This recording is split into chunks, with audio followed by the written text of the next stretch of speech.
தட்கால் டிக்கெட்டில் ஏஜென்ட்டுகளை வந்து பண்ண விடாமல் ஆக்குறது, அது மட்டும் இல்லாமல் போலியான அக்கௌண்ட்டை வச்சு தட்கால் டிக்கெட் புக் பண்ணுறவங்கள தீர்த்து கட்டுறது, இந்த மாதிரி வேலைகள்லாம் ரயில்வே என்னதான் செஞ்சாலும் தட்கால் டிக்கெட் ஓப்பன் பண்ணும்போது இந்த செல்லை வச்சுட்டு நம்ம வந்து செல்லில் ஐஆர்சிடி அப்ளிகேஷனோ சரி, எந்த அப்ளிகேஷனோ சரி, நம்ம வந்து உள்ளே போய் என்ட்ரி ஆகிட்டு தட்கால் டிக்கெட் ஆரம்பிக்க தெரியுங்களா 11 மணி, அப்போ வந்து ஒரே சுற்று தான்.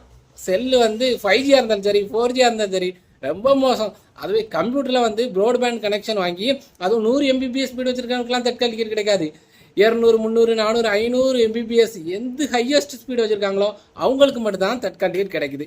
அப்போது வந்து இது மக்களுக்கு எப்படி வந்து சாத்தியம்? மக்கள் எல்லாருமே செல்லை தான் வச்சு யூஸ் பண்ணுறாங்க, அவங்களுக்கே கிடைக்க முடியாமல் இந்த ரயில்வே பண்ணிகிட்டு இருக்கு. இவங்க என்ன பண்ணணும் அப்படின்னா சர்வரை தான் இன்க்ரீஸ் பண்ணணும்.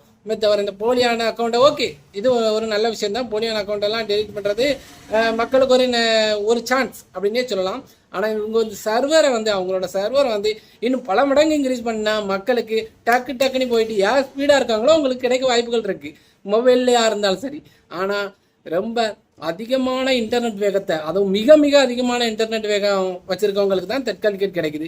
அப்போ என்ன செய்ய? இந்த ரயில்வே நிர்வாகம் வந்து இன்னுமே வந்து டெவலப் ஆக வேண்டியது இருக்குது தட்கால் டிக்கெட்டை பொறுத்த வரைக்கும். ஓகே, இதை பற்றி நீங்கள் வந்து என்ன நினைக்கிறீங்க அப்படின்னு சொல்லிட்டு கீழே கமெண்ட் பண்ணுங்கள். அடுத்த ஒரு நல்ல வீடியோட சந்திப்போம். தேங்க்யூ.